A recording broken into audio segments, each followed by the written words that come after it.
Good day, welcome sa ating video. My video for today.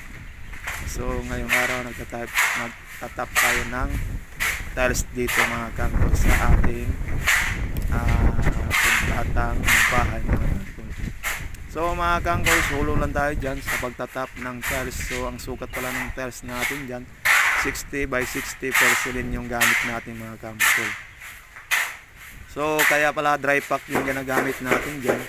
Sa pag-layout natin dyan, magapal yung seating natin dyan. Umabot ng 2 inches. Kaya dry pack yung ginagamit natin. Kaya ayan mga kangkol, napag-tap na tayo ng unang tiles. Nakatansi yan. Iskulado yung mga kangkol. Kung hindi naman makapal yung seating nyo dyan, pwede naman hindi kayo gumagamit ng dry pack. Adhesive dry pack yung nilalagay at saka yung adhesive na naman. Don't forget to subscribe, like, and follow, and share.